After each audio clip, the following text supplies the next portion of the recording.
For years, Officer Daniel Briggs and Officer Mark Keller abused their badges. Every false report was buried, every complaint erased, every show of force excused. They believed no one could touch them, that their power was absolute.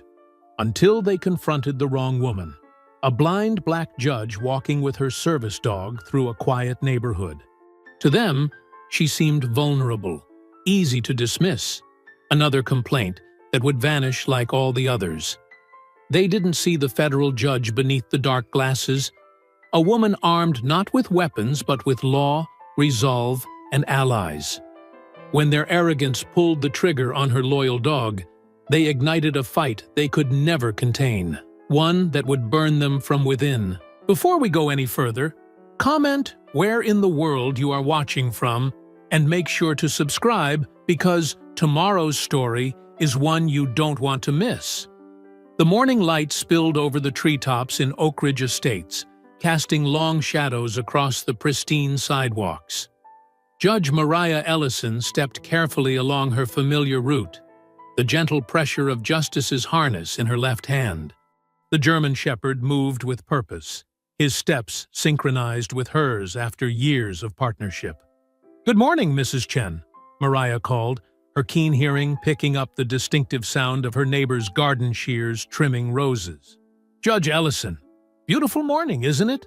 Mrs. Chen replied, her voice warm. "Justice looking handsome as always." Mariah smiled, running her free hand along Justice's back. His fur felt warm in the early sunlight. He knows it too. Gets extra proud when people compliment him. Justice's tail wagged steadily as they continued their walk. The neighborhood smelled of fresh-cut grass and flowering jasmine. Mariah had memorized every crack in the sidewalk, every driveway, every fire hydrant along their route. Her blindness had never stopped her from mapping her world with precision. 3 steps to the Miller's driveway, she murmured to herself, an old habit from when she'd first lost her sight 15 years ago. Now it was second nature, but the quiet reminders gave her comfort. Justice stopped at the corner, waiting for her command to cross. Mariah listened carefully for cars, then nodded. Forward. They were halfway across Maple Street when she felt Justice tense slightly under her hand. The dog's pace slowed, a signal that someone was approaching. Mariah recognized the heavy footsteps even before the sour smell of cigarettes reached her. Harold Whitaker. The thought made her shoulders tighten. "Morning," she said politely, though she knew better than to expect a response. 3 years of living on the same block had taught her that much. Harold made a sound, something between a grunt and a snort. "Yeah." Justice maintained perfect position beside her, ignoring Harold completely as they passed. Mariah held her head high, her posture impeccable. 15 years on the federal bench had taught her to carry dignity like armor. Behind them, Harold's voice carried in a deliberate half-whisper. "Doesn't belong here. Bringing down property values." The words were meant for her to hear. Mariah kept walking, her face composed even as anger flared inside her chest. Justice sensed her tension and pressed closer to her leg. A small comfort. They'd almost reached the end of the block when a squirrel darted across their path. Justice gave one sharp bark and pulled slightly on his harness, the first break in his perfect behavior all morning. "Easy, Justice," Mariah said calmly, stroking his head. "Leave it." The dog immediately returned to position, the momentary distraction forgotten. Mariah smiled, proud of his quick response. She reached into her pocket for a small treat, rewarding his obedience. Behind them, Harold Whitaker watched with narrowed eyes. His face twisted into something ugly as he pulled out his phone. This was exactly what he'd been waiting for. Any excuse, any small infraction. His thumb jabbed at the screen as he dialed 911. "Emergency services," came the operator's voice. Harold's tone instantly changed, infused with false panic. "Yes, I need to report a dangerous situation. There's a black woman who can't control her aggressive dog. It's lunging at everything. Nearly attacked me. He turned away from the street, lowering his voice. She's blind. Can't see what that animal is doing. There are kids in this neighborhood. They're not safe with that beast around. The operator asked for his location, which he provided quickly, adding, "Hurry, before someone gets hurt." The dog's a German Shepherd, big one. She's heading east on Maple toward the park. After hanging up, Harold watched Mariah's retreating figure with bitter satisfaction. His lips curved into a thin smile. She walked with such confidence, as if she belonged in this neighborhood, his neighborhood. The dog was just an excuse. What really bothered him was her presence, her success, her refusal to be intimidated by him. "We'll see how proud you are now," he muttered, pocketing his phone. Across town at the police station, the dispatch radio crackled to life. "Unit 47, we've got a call about an aggressive dog threatening neighborhood children at Oak Ridge Estates, Maple Street near Parkview Lane." Officer Daniel Briggs grabbed the radio. "Unit 47 responding. Details on the dog? German Shepherd. Handler reported as a blind black female, heading toward the park area." Briggs looked over at his partner, Officer Mark Keller, who was finishing his coffee. "Got a dog call. Guess we're animal control today." Keller tossed his empty cup in the trash. "Better than writing tickets. What's the situation?" "Some shepherd going crazy. Owner can't control it." Briggs stood up, checking his belt. "Apparently she's blind. Recipe for disaster right there." Keller smirked, adjusting his cap. "Blind person with an aggressive dog. What could go wrong?" His tone dripped with sarcasm. "Let's go before some kid gets their face chewed off." They headed to the patrol car, Briggs sliding behind the wheel. "You know the protocol on dangerous animals," he said, his voice suddenly serious. Keller nodded, his expression hardening. "If that dog makes one wrong move—" "Exactly." Briggs started the engine, flipping on the siren as they pulled out of the station. "Better safe than sorry." As they drove, Keller pulled up the neighborhood on his phone. Oak Ridge Estates. Fancy area. Probably some rich lady who got a guard dog she can't handle. "Don't matter how rich she is," Briggs said, his knuckles white on the steering wheel. "Law's the law. Dog goes after someone. We do what needs doing." The patrol car sped through morning traffic, siren wailing. Inside, both officers had already formed a picture in their minds of what they'd find. A picture tainted by Harold's exaggerated report, by their own preconceptions, by a system that trained them to see threats first and people second. 5 minutes out," Briggs announced, pressing harder on the accelerator. Keller nodded, looking out the window at the increasingly upscale houses as they entered Oak Ridge Estates. "Let's get this over with." The morning sun glinted off their badges as they raced toward Maple Street, toward justice and Mariah, toward a confrontation built on lies and prejudice, a confrontation neither the judge nor her loyal companion saw coming. The police cruiser screeched to a halt at the curb, its tires catching on loose gravel. Officer Briggs killed the siren but left the roof lights flashing, casting alternating blue and red shadows across the peaceful street. Both officers exited the vehicle quickly, doors slamming in near-perfect unison. Mariah stood on the sidewalk near the entrance to the small neighborhood park, one hand on Justice's harness. The German Shepherd sat perfectly at her side, alert but calm. They had paused to enjoy the morning breeze carrying the scent of fresh-cut grass and flowering dogwoods. "Something's happening," Mariah said quietly, her head tilting as she registered the sound of slamming car doors and heavy boots approaching rapidly. Justice's ears perked forward, but he remained seated, trained not to react without cause. Briggs approached with his hand already resting on his holster, his stance wide and aggressive. Keller flanked him slightly to the right, mirroring his partner's tension. Neither officer took a moment to assess the scene. A calm woman, and her well-behaved service dog standing quietly on a public sidewalk. "Step back from the dog, ma'am," Briggs shouted, his voice unnecessarily loud for the quiet morning. At almost the same moment, Keller barked, "Control your animal! Keep it restrained!" Mariah's face registered confusion at the contradictory commands. "Officers," she began, her voice steady and dignified despite her surprise, "I'm blind, and this is Justice, my certified service dog. He's completely under control." She kept her free hand slightly raised, making no sudden movements. Years of courtroom experience had taught her how to maintain composure in tense situations. But inside, her heart hammered against her ribs. Doors opened along the street as neighbors emerged to see what was happening. Mrs. Chen stepped cautiously off her porch, garden shears still in hand. The Miller family paused while loading their car for a day trip, their children watching with wide eyes. "Ma'am, I need you to step away from the dog now," Briggs repeated, his voice growing louder. "I can't do that, officer," Mariah explained calmly. "He's my service animal.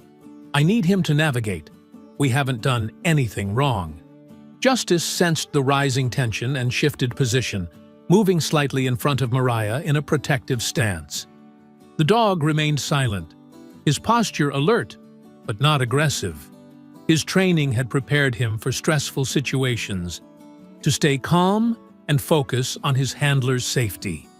"The dog is moving!" "Control your animal!" Keller shouted, his hand now fully resting on his weapon. Mariah felt the slight change in Justice's position through the harness. "He's just doing his job, protecting me. He's not being aggressive." From the sidewalk across the street, Harold Whitaker appeared, walking closer with a smirk stretching across his face. He stopped a safe distance away, arms crossed over his chest. "See?" Harold called out, loud enough for everyone to hear. "I told you she can't control it. That dog's been causing problems for months." Mariah's head turned toward Harold's voice, her expression hardening with recognition. "That's not true. Justice has never caused any problems."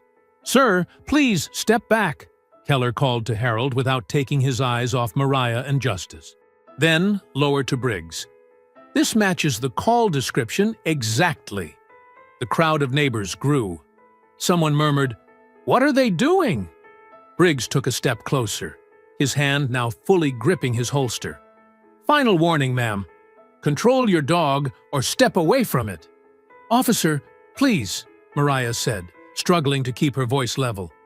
"I'm Mariah Ellison. There's been a misunderstanding. Justice is a trained service animal. He's not dangerous." Justice remained in his protective stance, but the tension in the air caused him to let out a soft, low growl. Not lunging, not barking, just a warning sound deep in his throat. "The dog's aggressive," Keller shouted, drawing his weapon and holding it at his side. Mariah heard the distinct sound of a gun being unholstered. Fear flooded her system. "No, he's just responding to your tone. Please, lower your voices and he'll relax."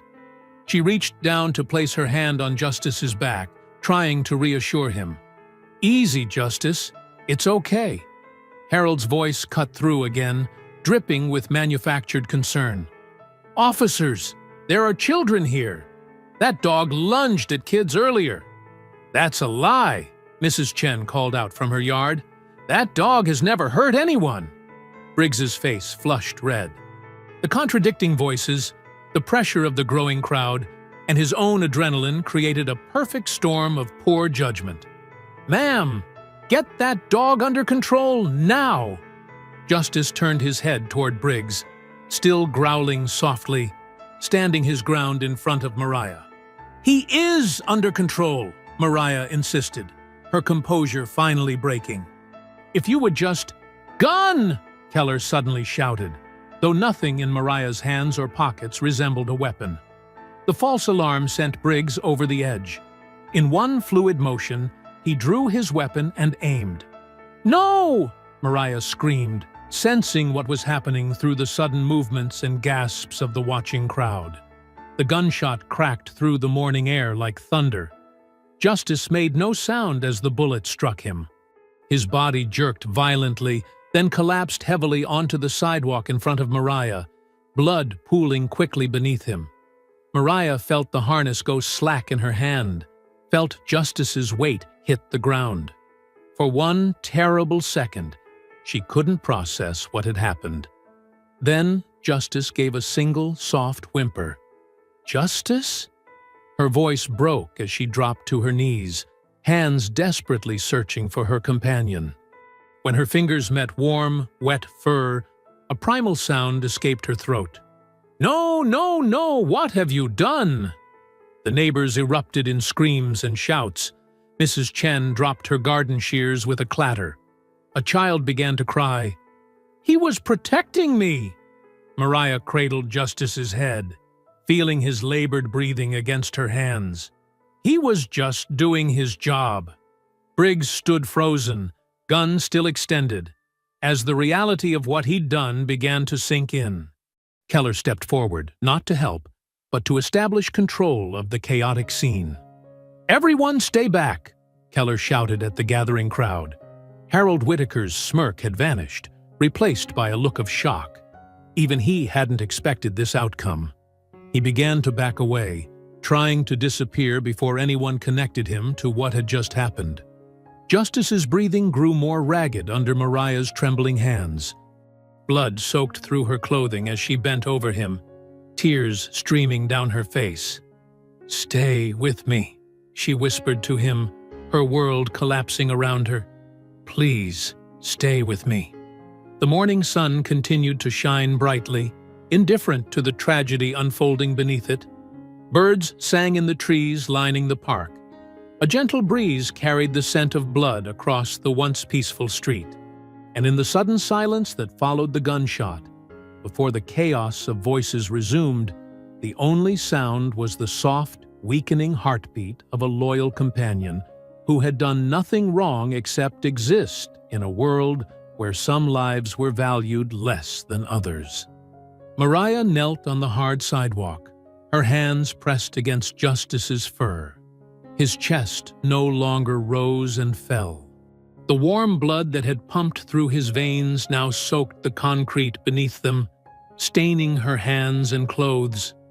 Though her body trembled, her face remained composed, a mask of dignity, even as her world collapsed around her.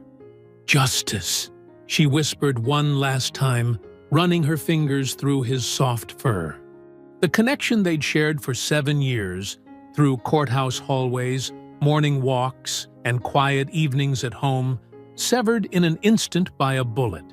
Neighbors rushed forward, their faces twisted with horror and outrage. Mrs. Chen reached Mariah first, kneeling beside her despite the blood. "This is wrong," Mrs. Chen said, her voice breaking. "He did nothing wrong." Tom Rivera, a retired Army veteran from 3 houses down, stepped directly between the officers and Mariah. "What the hell did you just do?" he demanded, his hands clenched into fists at his sides. "That was a service animal." Others joined him, forming a protective half-circle around Mariah and Justice. Their voices rose in a chorus of anger and disbelief. "I saw everything! That dog wasn't aggressive. She told you she was blind. Someone call 911. They are 911. What are we supposed to do?" Officer Keller stepped forward, his hand still hovering near his weapon. The crowd's anger seemed to bounce off him, replaced by a cold satisfaction that turned the corners of his mouth upward. "Everyone needs to step back," he ordered, his voice carrying no trace of regret. His eyes locked on Mariah, still kneeling beside Justice. "Should have had that mutt under control." The crowd gasped collectively. Several people pulled out phones, recording Keller's callous words and Briggs's still shocked expression. Something shifted in Mariah at that moment. The initial shock gave way to a familiar clarity, the same clarity she felt on the bench when Justice hung in the balance. She gently laid Justice's head down and stood, her movements deliberate and controlled. Blood dripped from her fingertips and stained the front of her light blue walking outfit. Though she couldn't see the officers, she turned toward them with unerring precision, orienting to the sound of Keller's voice. She stood tall, her back straight, her unseeing eyes somehow finding Keller's face. "Do you know who I am?" Her voice cut through the morning air, clear and commanding. The crowd fell silent, hanging on her every word. "I am Judge Mariah Ellison, Federal Court." The crowd gasped again, this time with recognition. Someone whispered, "The civil rights judge." The blood drained from Briggs's face as the implications hit him like a physical blow. His gun, still in his hand, suddenly felt heavy. He holstered it with trembling fingers. "Federal," he repeated, the word barely audible. Keller's smirk vanished. His eyes darted between Mariah, the crowd with their recording phones, and his partner. "Ma'am, there seems to be a misunderstanding," Keller began, his tone dramatically different, almost deferential now. "We responded to a call about an aggressive dog threatening—" "Save it," Mariah cut him off, her voice sharp enough to make him flinch. "Officer Briggs just shot a clearly marked service animal belonging to a blind person. An animal that was not attacking anyone. I heard no warning. I heard no attempt to de-escalate." She took a step forward, and despite her blindness, both officers instinctively backed up. Badge numbers, names, precinct. "Now." Each word fell like a gavel. Briggs found his voice, though it cracked with stress. "Officer Daniel Briggs, badge 4487, East Precinct." "Officer Mark Keller, badge 5122, East Precinct," Keller added, less shakily, but with none of his previous arrogance. "Ma'am, you have to understand, the call came in as—" "As what?" Mrs. Chen interrupted. "I live right there." She pointed to her house. "That dog has walked past my home every morning for years. Never once caused trouble." Tom Rivera nodded. "Service dog vest, clear as day. You didn't even try other options." Keller's expression hardened as he scanned the hostile crowd. He leaned closer to Briggs. "Radio for backup. Now." As Briggs fumbled for his radio, Mariah knelt once more beside Justice, her composure finally cracking. She gathered his still warm body into her arms as best she could, his weight heavy against her chest. Blood soaked through her shirt, but she didn't care. "7 years," she said, loud enough for everyone to hear. "Justice has been my eyes for 7 years. He never hurt anyone." From the back of the crowd, Harold Whitaker watched the scene unfold with growing unease. This wasn't what he'd expected. A few stern words from the cops, maybe a fine, something to put that woman in her place. Not this. Not death. And definitely not discovering she was a federal judge. He began to inch backward, slipping between houses, making his quiet exit before anyone remembered his role in what had happened. Briggs spoke into his radio, his voice low and urgent. "Dispatch, this is Officer Briggs. We need a supervisor at 1542 Oakwood Drive. Incident involving a service animal." He swallowed hard. "Possible lawsuit situation." Keller pulled him aside, their backs to the crowd, but Mariah's sensitive hearing caught their hushed exchange. "We stick to the story," Keller whispered fiercely. "Dog was aggressive, moved toward you. You had no choice." "But she's a federal judge," Briggs hissed back. "This isn't some random—" "That's exactly why we need to get our story straight," Keller cut him off. "This is serious lawyer trouble. The union will back us, but only if we don't contradict each other." The crowd continued to grow as more neighbors emerged from their homes, drawn by the commotion. Several approached Mariah, offering gentle words of condolence and support. "I recorded everything," a young woman told her, kneeling beside her. "From the moment they got out of their car. I won't delete it. I promise." "I'm a witness," another neighbor added. "That dog didn't do anything wrong." Mariah nodded, grateful for their support, but lost in her grief. Justice's body grew heavier in her arms as the life energy left him completely. Her world had suddenly become darker than it had ever been, even after losing her sight 15 years ago. A siren wailed in the distance, backup responding to Briggs's call. "I want accountability," Mariah said, her voice carrying across the now silent street. "For justice. For every person who has faced this kind of abuse of power." She turned her face toward the officers. "This ends here. This ends with you." Keller and Briggs exchanged nervous glances as the siren grew louder. Their careers, their futures, everything they'd built flashed before their eyes, all potentially destroyed in the seconds it took to pull a trigger. In Mariah's arms, Justice lay still, his purpose fulfilled until the very end, protecting the person he loved most in the world.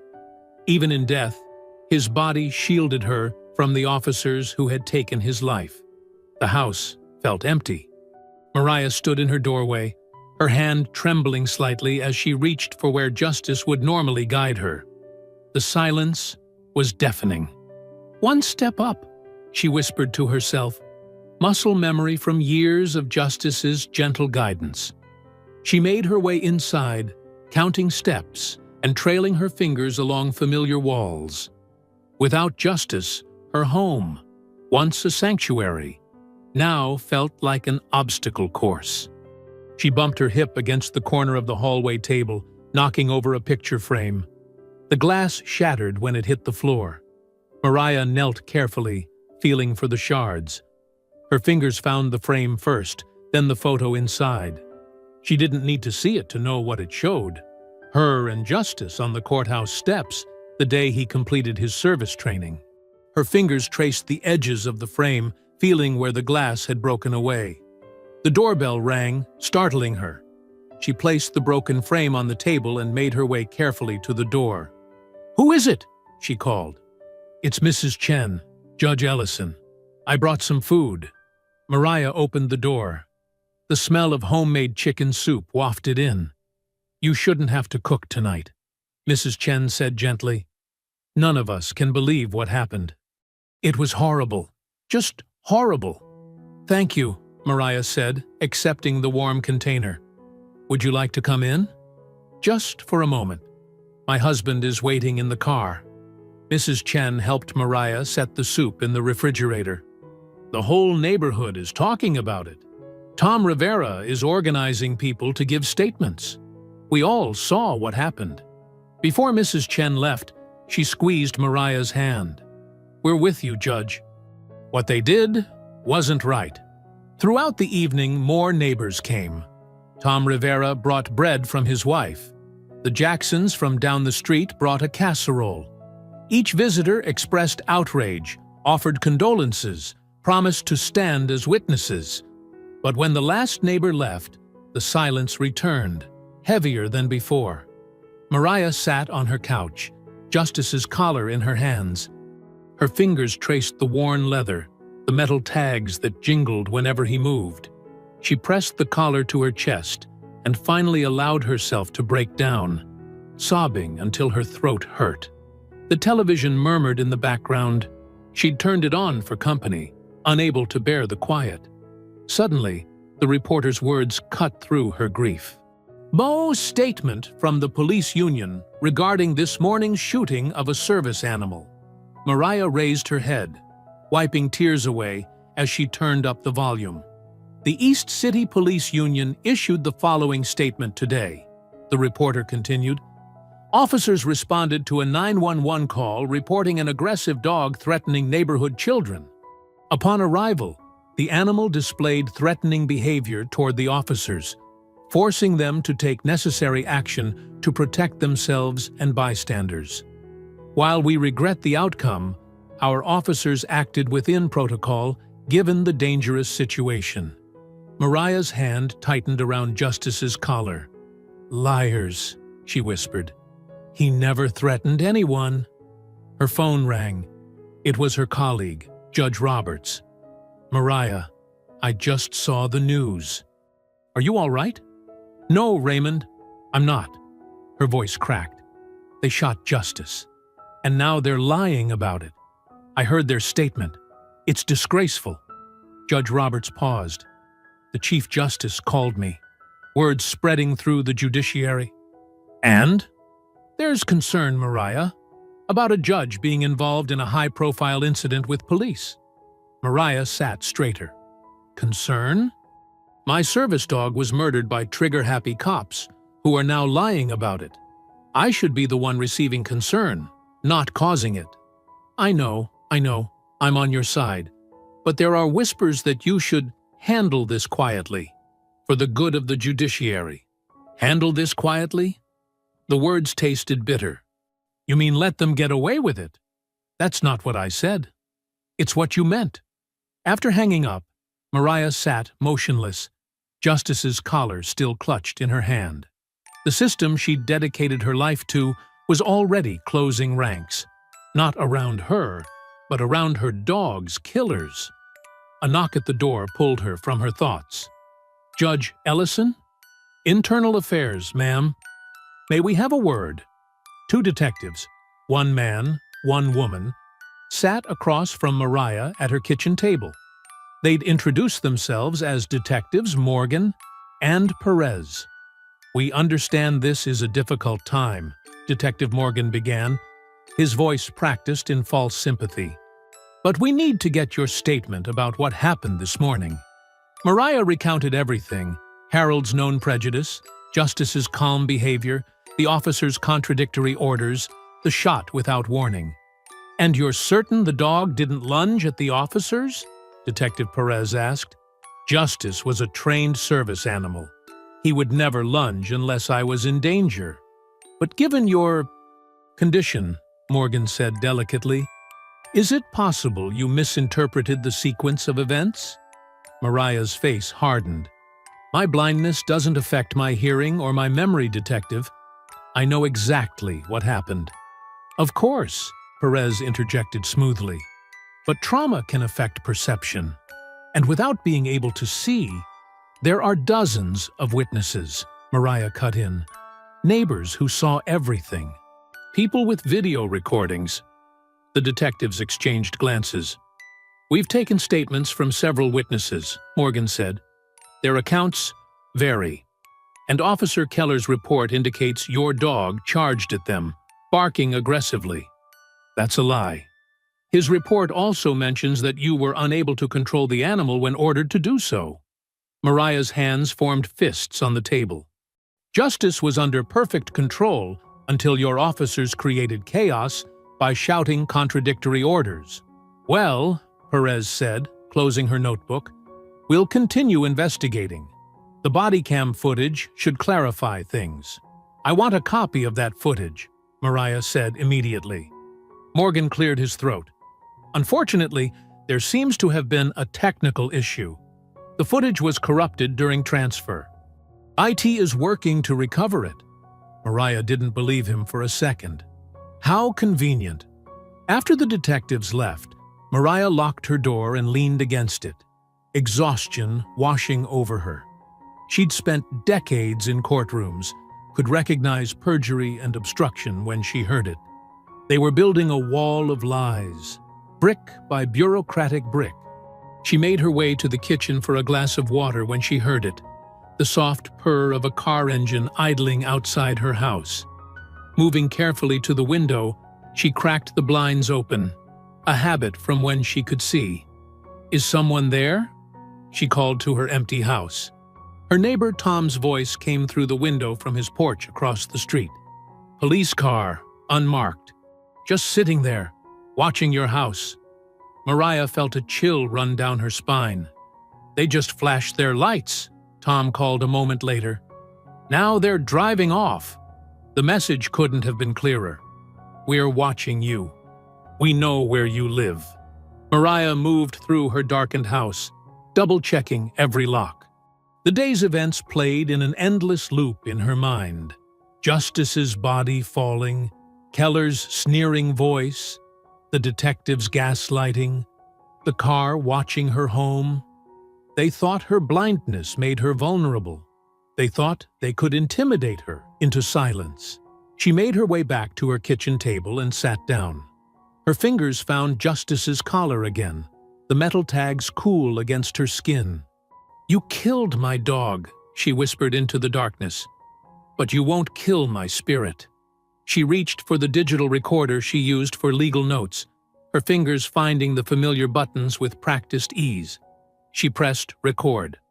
Case notes, August 12th.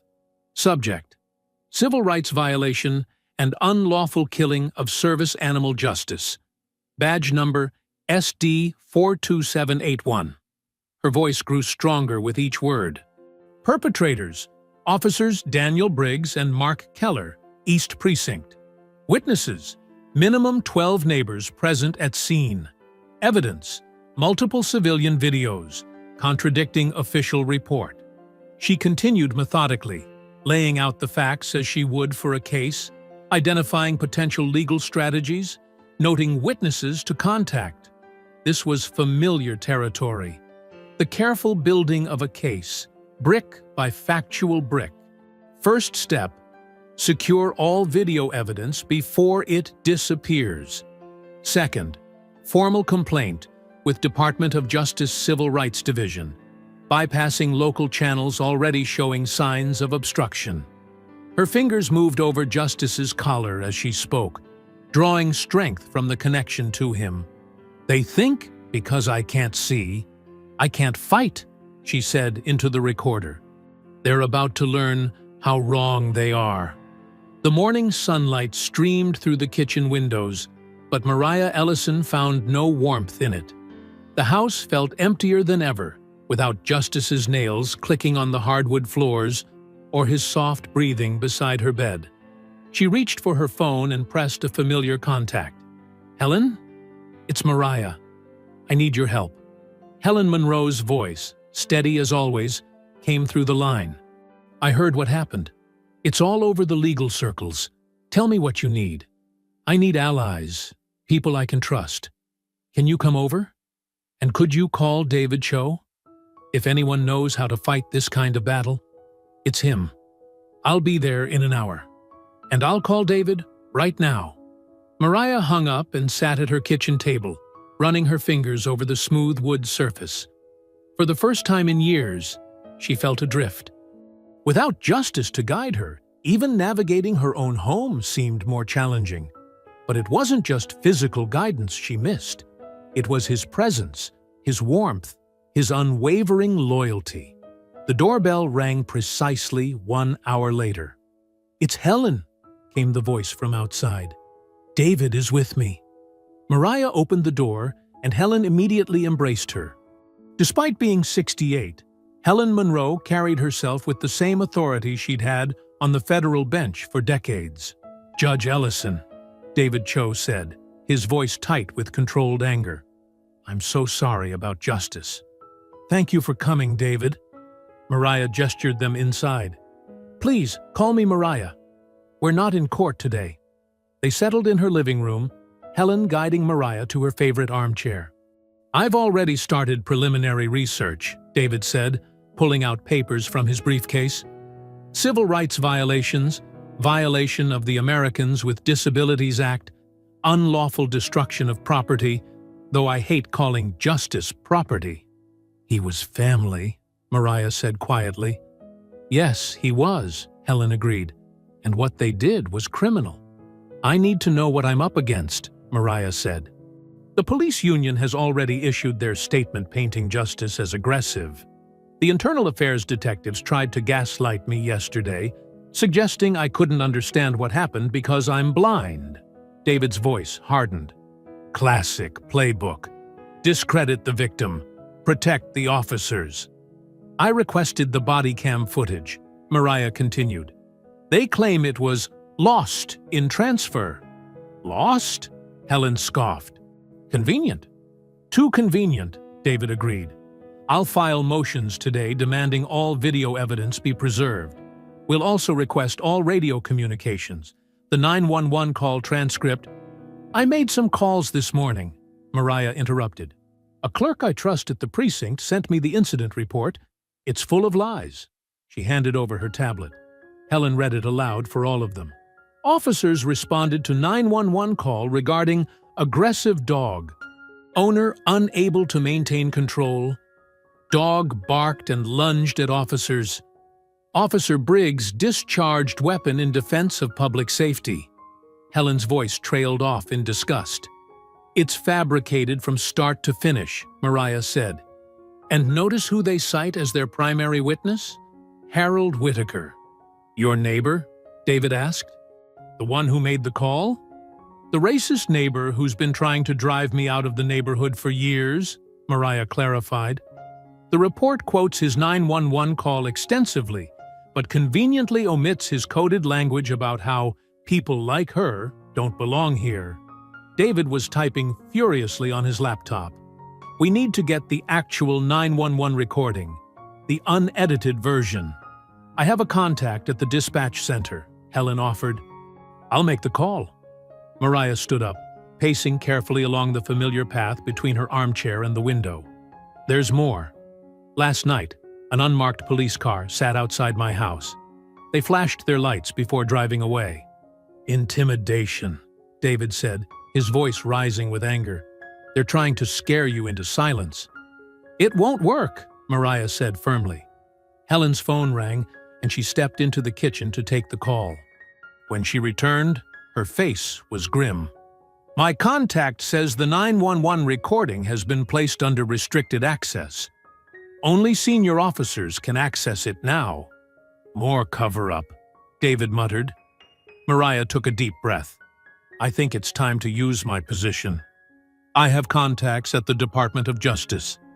If a federal judge can't get action on this, who can? She dialed a number she rarely used, direct to the office of the Assistant Attorney General for Civil Rights, Thomas Bennett, an old colleague from law school. Tom, it's Mariah Ellison. Mariah? His voice sounded strained. I was going to call you. I heard what happened. Then you know why I'm calling. I need the DOJ to intervene. These officers killed my service animal, and now the department is covering it up. A heavy silence filled the line. Mariah, I need to be straight with you. There's been talk at the highest levels. The police union has powerful allies, and they're framing this as a judge overreacting situation. Overreacting? Mariah's voice rose. They shot my service dog. I know, but... He lowered his voice. I've been advised to tell you, for the good of the judiciary, to stand down. The words hit Mariah like a physical blow. Stand down? She repeated, her knuckles white around the phone. My dog was murdered, Tom. I understand that, but pursuing this could create complications. The optics of a federal judge in a public battle with law enforcement. The optics? Mariah cut him off. A blind black woman had her service animal executed, and you're worried about optics? Mariah, please. I thought I could count on you, Tom. My hands are tied, he said quietly. I'm sorry. She hung up without saying goodbye. Helen and David watched her, concern etched on their faces. The DOJ isn't going to help, Mariah said flatly. Apparently, I should stand down for the good of the judiciary. Unbelievable, Helen muttered. Not really, David said. The system protects its own. And right now, those officers are being protected by everyone from their sergeant to the DOJ. Mariah nodded slowly. You're right. This isn't just about two bad officers. It's about a system that shields them. Later that day, after court had adjourned and her colleagues had gone home, Mariah sat alone in her chambers. The room was silent, except for the ticking of the antique clock on her bookshelf. She reached into her bag and pulled out Justice's collar, holding it tightly in her fist. The metal tags clinked softly against each other. For 28 years, she had served on the bench, first as a district judge, then elevated to the federal level. She had believed in the system, defended it, been proud to be part of it. Now that same system was telling her to look the other way while her dog's killers walked free. They're all connected, she whispered to the empty room. The police, the union, the internal affairs, even the judiciary, all protecting each other. The weight of betrayal settled over her like a heavy cloak. This wasn't just a fight against Briggs and Keller. It was a fight against an entire system designed to shield them. A system she had been part of, had trusted. Justice's collar felt warm in her hand, the leather worn smooth from years of use. She ran her thumb over his ID tags, remembering the day she'd first fastened this collar around his neck. He had been so young then, eager to serve, to protect. "I won't let them bury this," she said, her voice stronger now. "I won't let them bury you." The next afternoon, Mariah's doorbell rang. She moved carefully through her living room, counting steps in her mind, a habit that kept her oriented even in familiar spaces. The house felt emptier without Justice's nails clicking across the hardwood floors. "Who is it?" she called. "Helen and David," came Helen's steady voice. "And we've brought someone we'd like you to meet." Mariah opened the door. She could hear 3 sets of footsteps, smell Helen's subtle lavender perfume, and detect David's nervous energy in the way he shifted his weight from foot to foot. "Come in," Mariah said, stepping back. "Who's with you?" "Rosa Martinez," a new voice answered, warm and confident. "Community activist. Been raising hell in this city for 15 years now." She took Mariah's extended hand, clasping it firmly with both of hers. "Judge Ellison, what happened to you and Justice is beyond wrong. I'm here to help." Mariah nodded, feeling an immediate connection to Rosa's directness. "Thank you for coming. Please, all of you, let's sit in the dining room. I've got coffee ready." They settled around her table, and Mariah could hear the rustle of papers as David unpacked his briefcase. "I've been working since we last met," David began. "Filed emergency motions to preserve all evidence, but we've hit roadblocks. The department is claiming sovereign immunity on the body cam footage." "Sovereign immunity," Mariah repeated, her voice tinged with bitterness. "They're hiding behind legal shields meant for legitimate government functions, not cover-ups." "Exactly," Helen agreed. "And Judge Rourke was assigned to hear our motion for expedited discovery. He's not being helpful." "Alan Rourke?" Mariah's brow furrowed. "I mentored him, trained him when he first came to the bench." "Well, he's delaying our hearing," David said flatly. "Claims his docket is full for the next 3 weeks." Rosa made a sound of disgust. While evidence conveniently disappears, Mariah tapped her fingers thoughtfully on the table. "They're using procedure to run out the clock. Standard playbook." She paused. "What about witness statements? There were neighbors watching." "That's where I've made progress," David said, his voice brightening. "I've collected statements from 4 witnesses who saw everything. Mrs. Chen from across the street, the Ramirez family, and Jordan Taylor, the college student who lives next door." "What do they say?" Mariah asked. "They all confirm Justice was calm, not aggressive. That the officers were shouting contradictory orders. That Briggs shot without provocation." David's voice hardened. "And they all heard Keller's comment afterward about having the mutt under control." Helen made a disgusted noise. "It's clear-cut police brutality." "Yet they're still denying it," Rosa pointed out. "Witness statements won't be enough. The system protects its own." "You're right," Mariah agreed. "We need more leverage." She turned toward Rosa's voice. "Helen says you organize protests?" "That's right," Rosa replied. "Been doing it since I was 20. Nothing makes power listen like hundreds of voices speaking together." "What are you thinking?" David asked. "The courthouse, the police station, and City Hall," Rosa said promptly. 3 protest sites, rotating daily. Keep the pressure constant. I've already got calls out to disability rights groups, civil rights organizations, and animal welfare advocates. This cuts across all lines. "Can you get media coverage?" Helen asked. "Already have commitments from 2 local stations and a national podcast," Rosa said. Social media is already buzzing. The hashtag Justice for Justice started trending last night. Mariah nodded, impressed. We need the public pressure, but we also need to find the cracks in their legal defense. She stood and moved to a small desk in the corner, returning with a digital recorder. I've been thinking like a judge, analyzing their weaknesses. She pressed play. Her own voice filled the room. Potential vulnerabilities in the police defense. 1. The 911 call. If we can prove Harold Whitaker's call was knowingly false and racially motivated, it undermines everything that followed. 2. Officer training records. If Briggs and Keller lack proper training on service animals, it's an ADA violation. 3. Chain of custody for the body cam footage. Who handled it between recording and the supposed loss? David's chair creaked as he leaned forward. These are exactly the technical traps we need to set, especially the ADA angle. That gives us federal jurisdiction regardless of what Rourke does. I can help with the 911 call, Helen offered. My former clerk works at the dispatch center. She might be willing to risk her job to get us that recording. And I can find out about their training, Rosa added.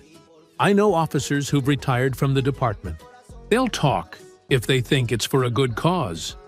Mariah nodded, feeling a surge of hope for the first time since Justice died. We're attacking this from all angles: legal, public pressure, and procedural. There's one more thing, David said, his voice suddenly hesitant. I think we should consider filing a personal lawsuit against Harold Whitaker. He started this with a false 911 call. Make him testify under oath about what he said and why, Helen mused. I like it. So do I, Mariah agreed. Draft the complaint, David. We'll file it tomorrow. I'll get on those protest permits right away, Rosa said, her chair scraping as she stood. First demonstration tomorrow at noon outside the courthouse. I should warn you all, Mariah said, her voice growing serious. They'll try to discredit us. They'll dig into your backgrounds, look for any weakness. Let them try, Rosa said firmly. I've been called every name in the book. It won't stop me. My reputation can handle it, Helen added. And I've been waiting my whole career for a case this important, David finished. I'm all in. Mariah felt a wave of gratitude. Thank you. All of you. As they continued planning, Mariah heard her phone buzz with a news alert. David checked it. Look at this. Your neighbor Mrs. Chen posted a video of the shooting online. It's already got 50,000 views. What does it show? Mariah asked. Everything, David replied, his voice tight with emotion. Justice standing calmly. The officers yelling. The shot. They can't control this narrative anymore, Rosa said, determination in her voice. People are seeing the truth. They worked for hours, strategizing legal moves and public actions. As evening approached, Helen and David gathered their notes. I should go prepare those filings for tomorrow, David said. And I need to make those calls about the permits, Rosa added. As they said their goodbyes at the door, Mariah heard it, faint at first, then growing louder. Voices in the street, chanting in unison. What's happening? She asked. My God, Helen breathed. There are people gathered at the end of your block. Dozens of them. Rosa stepped onto the porch. I didn't organize this. This is spontaneous. The chant became clearer, echoing through the evening air. Justice for justice. Justice for justice. They came on their own, David said, his voice filled with wonder. The community is rallying behind you. Mariah stepped onto her porch, feeling the evening breeze on her face. The chants grew louder as the crowd noticed her. She raised her hand in acknowledgement and the cheers intensified. In that moment, standing on her porch with her new allies beside her, Mariah felt something shift inside her, from grief to resolve, from victim to fighter. The protests had begun without them even planning it. The spark had caught fire on its own. Mariah's heels clicked against the polished marble floors of the courthouse. Her cane tapped steadily as she made her way to Judge Alan Rourke's chambers, a path she knew by heart from her years mentoring him. The familiar scent of old wood and leather files filled her nostrils. "Judge Ellison," his secretary greeted her warmly. "Judge Rourke is expecting you." The door opened and Alan's footsteps approached. "Mariah, please come in." His voice was smooth as ever, but something felt off, a slight tension in his tone that her sharp ears caught. "Thank you for seeing me, Alan." She settled into the chair he offered, placing her cane beside her. "Of course. I've been following the situation with your service animal. Terrible business." He cleared his throat. "Coffee?" "No, thank you." Mariah sat straight-backed, dignified. "I'll be direct, Alan. You're slow-walking our motions for discovery. The body cam footage is critical evidence, and every day of delay increases the risk it gets lost permanently." Papers shuffled on his desk. "Mariah, you know how backed up our dockets are. I have to maintain proper procedure." "Proper procedure?" She kept her voice level. "You and I both know emergency motions take priority when evidence preservation is at stake. I taught you that during your first month on the bench." A long pause followed. When he spoke again, his voice had that politician's smoothness she'd always warned him against. "The police union has filed counter motions. There are jurisdictional questions to consider. These things take time." "Time we don't have," Mariah cut in. "Alan, I trained you. I fought for your appointment. You know what's right here." His chair creaked as he leaned back. "Perhaps that's why this is difficult. You taught me to consider all angles, to maintain judicial impartiality. Don't quote my own lessons back to me to justify obstruction." Steel entered her voice. "This isn't about impartiality. This is about justice being buried under paperwork while evidence disappears. I understand you're emotional about your dog. This isn't about emotion." Mariah's fingers gripped her armrest.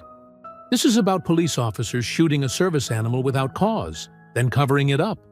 This is about a system protecting its own at the expense of justice." She leaned forward. "You know me, Alan. Would I pursue this if I wasn't certain? Your certainty isn't the issue." His voice grew colder, more distant. "There are larger considerations." "Yes, there are. Like integrity. Like standing up to corruption. Like everything I taught you about a judge's duty." Silence filled the room.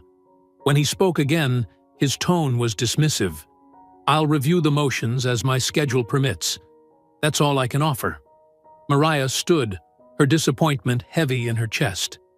"I expected better from you, Alan." She left his chambers, but paused outside when she heard his phone ring. Something in her gut told her to wait, to listen. "Officer Keller," Alan's voice carried through the door. "Yes, I just spoke with her." Mariah's breath caught. "Don't worry," Alan continued, his voice low but clear to her trained ears. "I'll stall this case into the ground. By the time I'm done, any evidence will be long gone." A pause. "Yes, I understand what's at stake. My nomination to the appeals court won't be affected." The betrayal hit Mariah like a physical blow. Her own student, selling justice for a promotion. "We all have to protect our interests," Alan was saying. "Just keep everything quiet on your end. I'll handle the legal side." Mariah's fingers tightened on her cane as she walked away, her steps measured and controlled despite the rage and hurt burning inside her. The marble halls seemed colder now, tainted by corruption she'd never suspected reached so deep. She made her way to the courthouse steps, the afternoon sun warm on her face. The sound of protesters reached her ears, hundreds of voices chanting her name, demanding justice. "Judge Ellison! Judge Ellison!" The chants grew louder as people noticed her presence. She could hear signs rustling in the wind, feet shuffling on concrete. the energy of the crowd pulsing through the air. "We stand with you," someone shouted, and others took up the cry. The contrast struck her hard. Behind her, the corrupt machinery of a system she'd served faithfully for decades, now revealed to be rotting from within. Before her, the voice of the people, raw and honest in their demand for justice. Her fists clenched at her sides. Alan's betrayal cut deep, not just personally, but at her faith in the institution itself. She had guided him, shaped him, believed in him, and he had chosen power over principle. The crowd's energy washed over her, their support almost physical in its intensity. Their passion both lifted her spirit and highlighted the bitter taste of betrayal in her mouth. These people believed in justice, believed in her fight. Meanwhile, the very system meant to protect that justice was conspiring to bury it. "Justice for justice!" The chant started again, swelling through the crowd. Mariah stood straight on the courthouse steps, a figure of dignity despite the turmoil in her heart. The betrayal of her former student had shaken her, but the voices of the people strengthened her resolve. If the system wouldn't serve justice, she would find another way. The contrast between the corruption inside and the righteousness outside crystallized her purpose. She was no longer just fighting for justice. She was fighting for the very soul of justice itself. The evening news blared from Mariah's television as she prepared her dinner. She kept it on for background noise, a habit from before losing her sight. "Breaking news tonight." The anchor's voice carried that false concern that made Mariah's skin crawl. Questions arise about federal judge Mariah Ellison's fitness to handle a service animal. Sources close to the investigation suggest the judge may have been unable to properly control her dog due to her disability. Mariah's hands stilled over the cutting board. The knife's handle grew slick in her grip. Anonymous reports indicate Judge Ellison has struggled with mental health issues, the anchor continued, potentially clouding her judgment of the incident. The phone rang, making her jump. It was Helen Monroe. "Mariah, are you watching this garbage?" "I'm listening to it right now." Mariah's voice was tight. "They're really going there, aren't they?" "It's disgusting," Helen spat. "Using your blindness against you? And these anonymous sources about mental health? We both know that's coming straight from the police union's playbook." Outside her window, Mariah heard Harold Whitaker's nasally voice carrying across the yard. He was talking loudly to another neighbor. "Threatened me, you know, right there on the sidewalk. That dog of hers was always aggressive, but she wouldn't listen when I tried to warn her. Dangerous situation, having someone like that in the neighborhood." Mariah's free hand clenched into a fist. The lies spread like poison, seeping into the community's consciousness. Her phone buzzed with a text alert. David Cho sending updates from the protest at City Hall. She pressed play on the voice message. "Mariah, they're moving in with riot gear, telling people to disperse, but they've blocked the exit routes. There's families here, elderly people. Wait, they're firing tear gas. They're charging the crowd." The message cut off in chaos. Mariah switched back to the news. Breaking coverage from City Hall, where police are responding to what they call unlawful assembly by protest groups. Multiple arrests are being reported as authorities work to restore order. Her doorbell rang. Then again, and again. Angry voices carried through the door. "Come out, Judge! Face what you started! Justice for our police!" Heavy fists pounded on her door. Mariah stood perfectly still, her heart racing but her mind clear. She reached for her phone. 911, what's your emergency? "This is Federal Judge Mariah Ellison. There's a mob outside my home." The TV anchor's voice cut through. "In related news, we're receiving reports that Judge Ellison resides at 1542 Oak Grove Drive." Mariah's blood ran cold. They'd just broadcast her address live on air. The pounding on her door grew louder. Someone started rattling her windows. "Stay on the line, Judge Ellison," the dispatcher said. "Units are responding." More voices joined the crowd outside. Car doors slammed, engines revved. "Go back where you came from. Can't even control a dog." Through it all, she heard Harold's voice, gleeful and encouraging. "That's right! Show her she can't get away with threatening decent folks." Mariah moved away from the windows, phone pressed to her ear. The house she knew so well by touch and memory now felt like a trap. Each bang on the door made her flinch, but she refused to cower. Police sirens approached. The crowd began to disperse, but not before someone threw something that shattered against her front window. Hours later, after the police had taken statements and cleared the area, Mariah sat in her study. Glass crunched under the repairman's boots as he worked on boarding up her window. The house felt violated, her sanctuary tainted. Her phone hadn't stopped buzzing with updates. More protesters arrested at City Hall. Tear gas had sent 3 elderly demonstrators to the hospital. The police union was calling for an investigation into her mental fitness to serve as a judge. The TV droned on in the background. Sources question whether a blind judge can adequately assess threatening situations. Mariah reached for her recorder, pressing the familiar buttons. Her voice was steady, despite everything. "They think blindness is weakness. They'll learn it's my greatest weapon." She clicked off the recorder, listening to the sounds of her broken home. The repairman's hammer, the whisper of the wind through the broken window, distant sirens, Harold's voice still carrying from his yard, spinning more lies. The system was showing its teeth now, trying to tear her down with every weapon it had. They attacked her blindness, her mental health, her safety, anything to discredit and silence her. The coordinated nature of it was clear, from the news reports to the leaked address, from Harold's rumors to the police union's smears.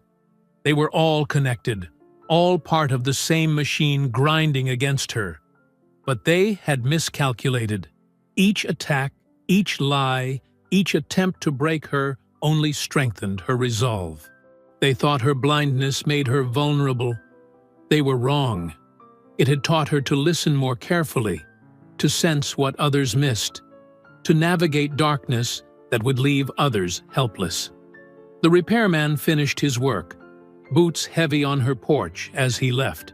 Mariah sat in her chair, surrounded by the remnants of their intimidation attempt, and began to plan her next move. They had shown their desperation tonight. Now she would show them her strength. Mariah's phone vibrated just before midnight. An unknown number. She almost ignored it, but something made her answer. "Judge Ellison?" The voice was male, young, nervous. "This is Officer Luis Ramirez. Please don't hang up." She sat straighter in her chair. "I'm listening. I was there that day, behind Briggs and Keller. What they did, what we did, it wasn't right." His voice shook. "I have something you need to see. The real footage." Mariah's heart raced, but she kept her voice steady. "How do I know this isn't another trap? Because I took an oath to protect and serve. What happened to justice? It goes against everything that badge stands for." He paused. "I'm risking my career. Maybe worse. But I can't sleep at night knowing what really happened." They arranged to meet in 30 minutes at a 24-hour diner across town. Mariah called David Cho immediately. "I need you to come with me," she said, "and bring recording equipment." The diner's bell chimed as they entered. The night waitress barely looked up from her crossword puzzle. David guided Mariah to a corner booth where a young man in civilian clothes sat fidgeting with a coffee cup. "Officer Ramirez?" Mariah asked softly. "Yes, ma'am." His voice trembled slightly. "Thank you for coming." They ordered coffee they wouldn't drink. Ramirez spoke in hushed tones, glancing frequently at the door. "I downloaded the footage before they could delete it," he said, sliding a USB drive across the table. Briggs and Keller didn't know I had access to the cloud backup. David plugged the drive into his laptop. Mariah listened intently as he described what he saw. "Justice is completely calm," David whispered. "He's standing perfectly still next to you. Briggs is shouting, but the dog isn't even barking." He continued narrating. "Keller's deliberately blocking your path. Briggs has his hand on his weapon before Justice even moves. The dog only steps forward when Briggs lunges at you." Mariah's hands clenched under the table. "And after?" David's voice hardened. "They're laughing. Briggs says, 'Blind Betch won't be so high and mighty now.'" Keller's congratulating him on his shot. The coffee cups rattled as Ramirez's hands shook. "There's more," he said. "They called Harold Whitaker later that day. Thanked him for the heads up about you. Said they'd take care of the problem." "It was planned," Mariah breathed. "They were waiting for an excuse." "The whole department's corrupt," Ramirez said. "But this? Shooting a service dog? Targeting a federal judge? I couldn't stay quiet." "You're very brave," Mariah said softly. "But after this goes public, they'll know it was you." "I know." His voice was resigned but determined. "My uncle lost his seeing eye dog to trigger-happy cops in California. History keeps repeating because good people stay silent." They spent the next hour planning. David copied the footage multiple times. Rosa Martinez joined them, bringing her laptop and social media expertise. "We need to release this strategically," Rosa said, typing rapidly. "I've got contacts at major news outlets, but social media will move faster. Once it's viral, they can't contain it." "We should prepare statements," David added, "from witnesses, other service dog handlers, police accountability experts. Build a wave they can't stop." Mariah nodded. "Officer Ramirez, are you sure about this? There's no going back." "I'm sure, Your Honor." His voice was stronger now. "Some things matter more than a badge." They worked through the night in David's office. Rosa crafted social media posts while David prepared legal documents. Mariah recorded a statement, her voice carrying all the authority of her position. At dawn, Rosa's finger hovered over the post button. The video was queued on multiple platforms, ready to explode across the internet. "This is going to change everything," she said. "It already has," Mariah replied, thinking of Ramirez's courage. Rosa pressed post. Within minutes, the notifications started. 10,000 views, Rosa reported. 20,000 comments flooding in. It's being shared by major activists. David's phone rang. CNN wants a statement. So does MSNBC. 50,000 views, 100,000. It's trending nationwide. Outside, car horns started honking. Chants grew louder as people gathered in the streets. Mariah's phone buzzed constantly with calls from reporters, colleagues, and supporters. "The police union's trying to deny it," Rosa said. "But people are analyzing the footage frame by frame. They can't hide from this." 200,000 views, 500,000.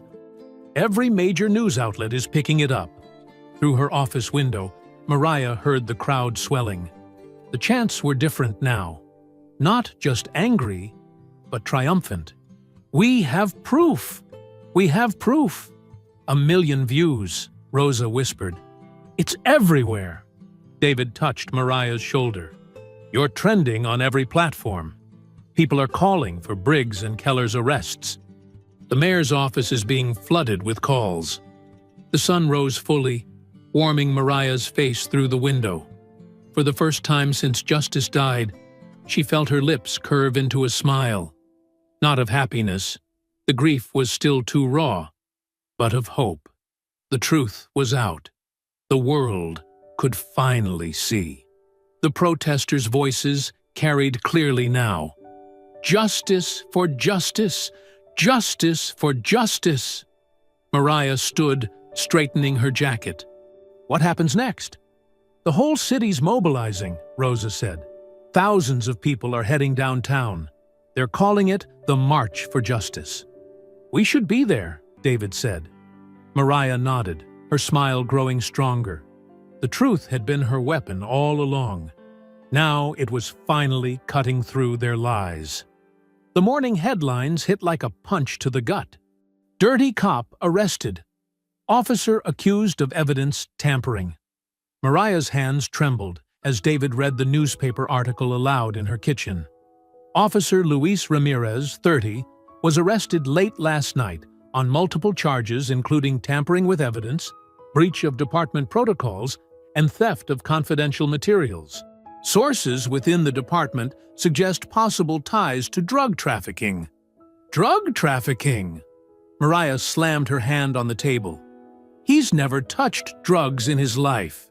They're following the playbook, David said grimly. Discredit the whistleblower. Destroy their reputation. Rosa burst through the door, her heels clicking rapidly across the floor. It's worse. They raided his apartment at 3 a.m., planted evidence. His neighbors recorded it, but the videos keep getting taken down. Mariah's phone buzzed. Helen Monroe, her retired judge friend, was calling. Turn on Channel 7, Helen said without preamble. They're about to announce the ruling on the footage.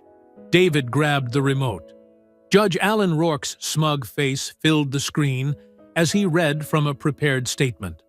After careful consideration of chain of custody concerns, this court finds the purported body cam footage inadmissible. Officer Ramirez obtained this material through unauthorized access, violating multiple departmental procedures. Furthermore, the footage shows signs of potential tampering. Lies! Rosa shouted at the TV. We have the raw files. The metadata proves. They don't care about proof, Mariah said quietly. They care about power. Outside the courthouse, reporters swarmed around Briggs and Keller. Both officers wore pristine uniforms, badges gleaming. Keller's practiced smile oozed false sympathy. We feel for Officer Ramirez, he said smoothly. The pressure of the job sometimes leads good officers down dark paths.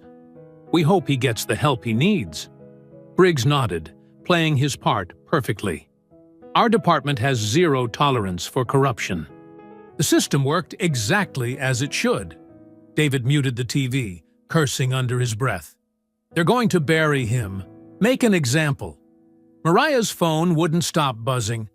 Texts and calls poured in from supporters, but also anonymous numbers sending threats. Race traitor. Know your place. Back off or else. Rosa read some of the social media comments. They're calling him a gang member now, saying he was paid off by drug cartels to smear the department. His whole life, Mariah whispered. They're destroying his whole life because he told the truth. The day dragged on. News channels cycled between footage of Ramirez in handcuffs and experts discussing police protocol. Each hour brought fresh character assassination. His high school disciplinary record leaked, Rosa reported. They're focusing on a fight he got into at 16, twisting it into gang violence. His bank records too, David added. They're claiming suspicious deposits, but it's his grandmother's medical payments. He's been helping with her care. Around sunset, heavy footsteps approached Mariah's front door. Something slid beneath it, a single piece of paper. David retrieved it, his sharp intake of breath telling Mariah everything she needed to know. What does it say? She asked. David's voice was tight with anger. Drop this, or next time it won't be the dog. The room fell silent except for the distant sound of traffic. Mariah's hands found Justice's collar on the side table, fingers tracing the worn leather. The tags still jingled softly, a ghost of happier mornings. They're watching the house, Rosa said, peeking through the curtains. Unmarked car across the street. Let them watch, Mariah replied, but her voice shook slightly. Her phone buzzed again, Ramirez's sister this time. They won't let me see him, she sobbed. They say he's in protective custody, but his lawyer can't reach him either. Mariah gripped Justice's collar tighter, the metal tags pressing into her palm. The memory of that morning flooded back. Justice's warm fur, his steady presence, the sound of his breathing. Then the gunshot, the sudden silence. "You think I'll quit?" she whispered, her voice gaining strength. "You don't know me." The words hung in the air, defiant against the weight of the day's defeats. Justice's collar felt warm in her hands, as if still carrying some echo of his loyal heart. David touched her shoulder gently. "Mariah, maybe we should—" "No," she cut him off. "They killed my dog. They're destroying a good man's life. They think threats will silence me?" Her fingers traced Justice's name on the tag one more time. "They have no idea what they've started." Rosa's phone chimed with another alert. "They're transferring Ramirez tonight. Maximum security, like he's some kind of dangerous criminal." "He knew," Mariah said softly. "He knew this would happen, and he did it anyway. Because it was right." Outside, the unmarked car's engine started. Headlights swept across the living room walls as it pulled away. A reminder that they were always watching, always waiting. The collar's tags jingled one last time as Mariah set it down. The sound seemed to echo through the quiet house, like Justice himself was still there, still standing guard, still believing in justice. The night wrapped around Mariah's house like a heavy blanket. She sat cross-legged in Justice's empty dog bed, her fingers trailing through the soft fabric. The house felt too quiet, too still without the sound of his breathing or the click of his nails on the hardwood floors. Every shadow, every creak made her tense. Without Justice there to alert her to danger, the darkness felt deeper than ever before. His bed still held his scent, that mix of clean fur and the lavender shampoo she used during their weekly baths. "I don't know if I can do this anymore," she whispered to the empty room. Her hand found a stray dog hair caught in the fabric, and her throat tightened. "I'm not as strong as everyone thinks." The doorbell rang, making her jump. "Who is it?" she called out, her voice shakier than she wanted. "Helen Monroe," came the familiar voice. "And I brought that tea you like." Mariah made her way carefully to the door, counting steps she usually took with confidence when Justice guided her. She opened it after checking the security chain. "You look terrible," Helen said bluntly, the scent of peppermint tea following her inside. "When's the last time you slept?" "Sleep feels like giving up," Mariah admitted, following Helen's footsteps to the kitchen. "Every time I close my eyes, I hear that gunshot." Helen's chair scraped against the floor as she sat down. The clink of teacups and the pour of hot liquid filled the silence. "Remember the day you took your oath as a federal judge?" "Of course." Mariah wrapped her hands around the warm cup Helen pressed into them. "Proudest day of my life. You stood there, hand raised, and swore to uphold justice. Not when it was easy, not when it was safe. You swore to uphold it, period." "That was before I knew how deep the rot went," Mariah said bitterly. "Before I watched them destroy a good man for telling the truth. Before they murdered my dog in broad daylight and got away with it." "Got away with it so far," Helen corrected. "You're not some rookie lawyer they can intimidate. You're federal judge Mariah Ellison. You've spent decades learning how this system works from the inside." The tea's warmth seemed to reach into Mariah's chest, fighting against the cold fear that had settled there. "They have all the power. They have force," Helen countered. "You have something better. You have the law itself. They're so used to bullying their way through. They forget that true power comes from justice, not violence." Another knock at the door interrupted them. Rosa's voice called out, "Judge Ellison? It's Rosa Martinez." Helen let her in, and Rosa's quick footsteps approached the table. "The community's asking about you. They're worried." "They should be worried about Ramirez," Mariah said. "He's the one in danger." "You don't understand," Rosa said, pulling out a chair. "You're their hope. Every time you walk into that courthouse with your head high, it shows them that standing up to bullies is possible. Even without justice?" Mariah's voice cracked on his name. "Especially without justice," Rosa insisted. "They thought killing him would break you. Show them how wrong they were." Helen's hand covered Mariah's. "Remember that case last year? The one about the immigrant children being denied schooling? The district tried every trick to stop those kids from enrolling," Mariah remembered. "And you found 7 different legal precedents they'd overlooked. You built your case so carefully they couldn't wiggle out of it." "That was different," Mariah protested. "That was in my courtroom, where rules matter." "Rules always matter," Helen said firmly. "They're just counting on you forgetting that. They want you emotional, reactive. They expect you to fight hard, but you need to fight smart." Rosa's chair creaked as she leaned forward. "The protests are still growing. People are angry about Ramirez. We can channel that energy, but they need to see you leading the charge. Not with force," Helen added quickly, "with authority, with dignity, with the full weight of federal law behind you." Mariah's fingers found Justice's collar again, but this time, instead of grief, she felt something else stirring. Purpose, determination, the same fire that had driven her to become a judge in the first place. "They think, because I'm blind, I can't see them clearly," she said slowly. "But I've spent my whole life learning to see what others miss. Every detail, every contradiction, every loose thread they left hanging." "Now you're thinking like a judge again," Helen said approvingly. "The community's ready," Rosa added. "They just need direction, strategy." Mariah straightened in her chair, her hands steady now as she set down her teacup. The weight of fear and doubt began to lift, replaced by something stronger, the steel core of justice that had carried her through decades on the bench. "They're used to people fighting with anger," she said. "They know how to handle protests and outrage, but they don't know how to handle someone who knows their playbook inside and out. And who has friends in high places," Helen reminded her. "And a whole community behind her," Rosa added. The empty dog bed in the corner still ached like an open wound, but Mariah felt Justice's spirit with her, urging her forward.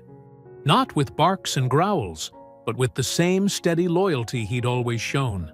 "Smart, not hard," she repeated, tasting the words. "They won't expect that. They're so used to throwing their weight around. They've forgotten what real justice feels like." The morning light filtered through the study's windows as Mariah ran her fingers over the Braille law books spread across her desk. The familiar dots beneath her fingertips felt like old friends, guiding her through decades of legal precedent. Helen sat nearby, papers rustling as she searched through case files, while David Cho paced the room, his footsteps quick and determined. "Here's what they don't expect," Mariah said, pulling a specific volume closer. "They think we'll file a standard wrongful death suit, something they can bury in local courts where Judge Rourke and his friends can kill it." "They've got their usual playbook ready," David agreed, his pacing stopping. "Delay tactics, jurisdictional challenges, evidence suppression. I've seen it 100 times." Mariah's fingers moved faster over the Braille text, finding the section she needed. But there's something they've overlooked. Section 242 of Title 18. Helen's chair creaked as she leaned forward. "The federal civil rights statute? That's rarely used." "Exactly," Mariah said, a hint of satisfaction in her voice. "It bypasses local jurisdiction entirely. When law enforcement deliberately violates constitutional rights under color of law, especially against protected classes, which I am, both as a disabled person and as a black woman, it becomes a federal matter."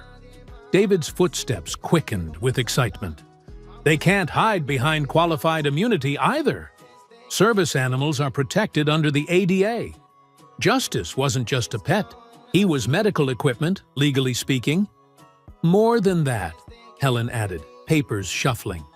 The body cam footage might be inadmissible in local court, but federal rules of evidence are different.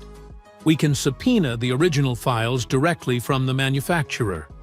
Mariah nodded, her hands moving to her laptop, fingers flying over the keyboard as she began drafting. We need to build this like a pyramid. Every block supporting the ones above it, no gaps they can exploit. The room filled with the sound of typing and rustling papers as they worked. David called contacts at the Civil Rights Division of the Justice Department. Helen reached out to her network of retired judges, each call adding another layer of support to their case. Judge Martinez in the Ninth Circuit owes me a favor, Helen said after one call. She's willing to file an amicus brief about the systematic abuse of qualified immunity in service animal cases. Good, Mariah said, still typing. And Professor Chen from Yale Law agreed to provide expert testimony about the Americans with Disabilities Act. We're not just building a case, we're building a framework for future cases. David's phone buzzed. Rosa says the protest crowds are growing. Church groups are joining in now. Veterans too, after hearing how they treated a service animal. The public pressure helps, Mariah acknowledged. But this time we're not counting on it. This case will stand on legal merit alone. Hours passed as they worked. The afternoon sun shifted across the room.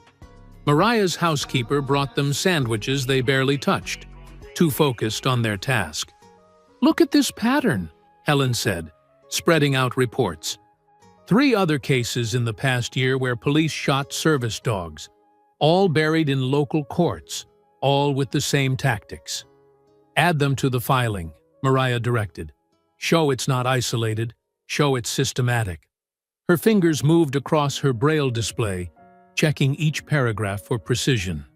Every word matters. Every citation needs to be perfect. David stopped his pacing to lean over the desk. They'll try to paint you as emotional, as pursuing a personal vendetta. Let them try, Mariah said calmly. The filing speaks for itself. Pure law, pure fact, pure precedent. No emotion needed, though God knows they deserve our anger. The sound of chanting drifted through the windows, growing louder as evening fell. Justice for justice. Justice for justice. Helen touched Mariah's shoulder. They're gathering again. Must be hundreds out there. Thousands, David corrected, looking out the window. And news vans, too. Mariah saved her work with a few keystrokes. The media attention is useful, but it's not our focus. By the time this filing hits the federal docket tomorrow morning, it won't matter what they say on the news. The legal wheels will already be turning. She stood, stretching muscles stiff from hours of work. David guided her to the window, where the chants grew louder. The evening air carried the sound of determination, of a community united in purpose. Justice for justice! Justice for justice! Describe it to me, Mariah requested quietly. They filled the whole street, David said. Candlelight vigil, signs with Justice's picture. There's a group of veterans in uniform at the front, church groups with their banners, families with children. Even some police officers, retired ones, I think, standing with them. Helen joined them at the window. They've got no idea what's coming. They think this is just another protest they can wait out. Let them think that, Mariah said, her voice firm. While they're watching the crowds, our filing will hit like a thunderbolt. By the time they realize what's happening, it'll be too late to stop it. The chants continued, rising and falling like waves against the shore. Mariah stood straight and tall, feeling the energy of the crowd below. For the first time since Justice's death, the darkness didn't feel quite so heavy. The path ahead was clear, marked out in legal precedent and federal statute. Justice for justice. Justice for justice. Tomorrow, Mariah said softly, touching the window glass. Tomorrow we show them what real justice looks like. Rosa Martinez burst into Mariah's study without knocking, her footsteps quick and excited. "Judge Ellison, you need to hear this right now." Mariah turned from her desk, hearing the urgency in Rosa's voice. "What is it?" "One of our volunteers works as a janitor at Donovan's Bar and Grill," Rosa explained, pulling out her phone. "You know, that fancy place where all the lawyers hang out after court? She recorded something last night." David and Helen gathered closer as Rosa pressed play.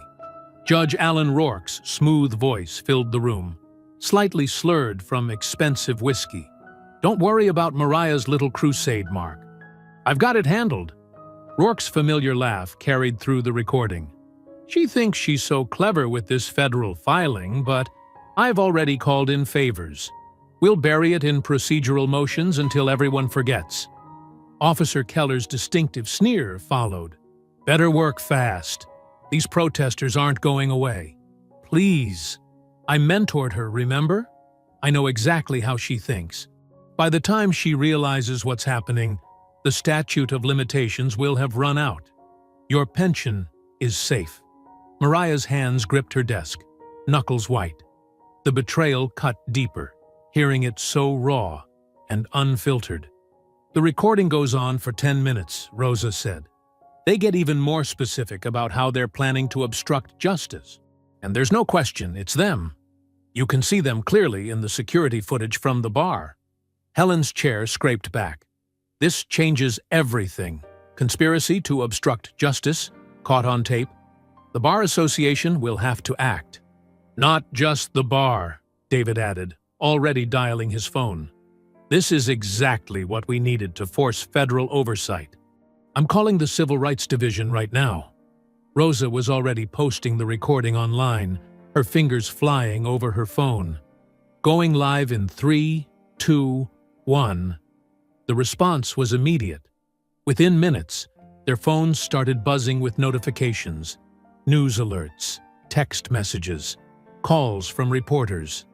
"CNN is running it," Helen reported, checking her tablet. "MSNBC too. They're playing the audio on repeat." Mariah sat very still, processing. "Alan taught at the Judicial College with me, spoke at conferences about ethics, all while being this corrupt." The sound of sirens grew outside. Police cars and news vans were arriving, their flashing lights visible even to Mariah's limited perception. David hung up his phone. "DOJ is sending a team. They want all our evidence, especially the stuff about the other service dog shootings. This recording proves the pattern of cover-ups we suspected." Rosa's phone kept buzzing. "Social media is exploding. Adjutor Judge the Judge is trending. People are sharing clips of Rourke's speeches about judicial integrity, side by side with the recording." More footsteps in the hallway. Mariah's security detail arriving. "Judge Ellison," the lead officer said, "we need to move you. The press is swarming the building." "No," Mariah said firmly. "I'm not hiding. Not now." The next hours passed in a blur of activity. The recording played on every news channel. Legal experts dissected every word. Reporters dug into Rourke's past cases, finding suspicious patterns. By midnight, the Judicial Council announced an emergency session. By dawn, they had suspended Rourke pending investigation. "He's trying to claim the recording was doctored," Helen reported, reading updates. "But 3 different audio experts have verified it's genuine." David returned from a series of calls, excitement in his voice. "The DOJ just announced they're taking over the investigation. Full federal oversight. They're sending U.S. Marshals to secure all the evidence." Rosa showed them her phone. "Look at the courthouse. People have been gathering all night." The crowd's chants carried through the windows, louder than ever. "Judge Ellison! Judge Ellison!" Mariah stood, straightening her jacket. "What time is it?" "Almost 9, Helen said. "Your hearing is in 30 minutes. Then it's time." Mariah picked up her cane. "David, do you have the amended filing ready?" "Right here." Added the recording and 50 pages of supporting evidence. The security team escorted them downstairs. The moment they opened the front door, the sound hit them like a wave. Hundreds of voices cheering, cameras clicking, reporters shouting questions. Rosa took Mariah's arm. "Ready?" More than ready. Mariah stepped forward, head high. The crowd parted, forming a path. Voices called out support. "We're with you, Judge. Make them pay. Justice for justice." Reporters thrust microphones forward. "Judge Ellison, what's your response to Judge Rourke's recording? Will you be pressing additional charges? How does it feel to be vindicated?" Mariah kept walking, Rosa guiding her through the chaos. Her cane tapped steadily on the pavement, each step purposeful and sure. The courthouse steps loomed ahead. The same steps where, months ago, she had climbed with justice by her side. Now she climbed them alone, but not unsupported. The crowd's energy lifted her, their voices a wall of strength at her back. At the top of the steps, Mariah paused. The morning sun warmed her face. Below, the crowd fell silent, waiting. David leaned close. Keller and his lawyer just arrived. They looked terrified. "Good," Mariah said quietly. "They should be." The massive courthouse doors opened before her. Inside, justice waited. Not the twisted version that had protected corruption for so long, but real justice, the kind she had spent her life serving. The crowd's chant followed her in. "Judge Ellison! Judge Ellison!" Each step echoed in the marble hallway, carrying her toward the courtroom where everything would change. The federal courtroom hummed with tension. Every seat was filled, with overflow crowds watching on monitors in adjacent rooms. Briggs and Keller sat rigid at the defense table, their faces pale and sweating under the harsh fluorescent lights. Harold Whitaker shuffled to the witness stand, his previous smugness replaced by nervous twitches. The prosecutor, a sharp-eyed woman from the DOJ's Civil Rights Division, approached with a tablet in hand. "Mr. Whitaker, we're going to play your 911 call from that morning. Please, listen carefully." Harold's voice filled the courtroom, dripping with barely concealed hatred. "There's this black woman who can't control her dog. These people don't belong here. Children aren't safe. Someone needs to do something." The prosecutor paused the recording. "Mr. Whitaker, you testified earlier that Justice, Judge Ellison's service dog, was lunging at children. Were there any children present that morning?" Harold shifted uncomfortably. "Well, there could have been. Yes or no, Mr. Whitaker?" "No," he muttered. "In fact, security footage from your own house shows the sidewalk was empty except for Judge Ellison and Justice, doesn't it?" Harold's face reddened. "You don't understand. These people? These people?" The prosecutor's voice sharpened. "Please explain to the jury exactly who you mean by these people." The courtroom tensed. Harold glanced at his lawyer, who stared at the table, knowing any intervention would only make it worse. I just meant, Your Honor, permission to treat the witness as hostile?" "Granted." What followed was a methodical destruction of Harold's credibility. The prosecutor produced years of his social media posts, neighborhood complaints, and recorded conversations revealing a pattern of racist behavior. Officer Ramirez took the stand next, his back straight, voice clear.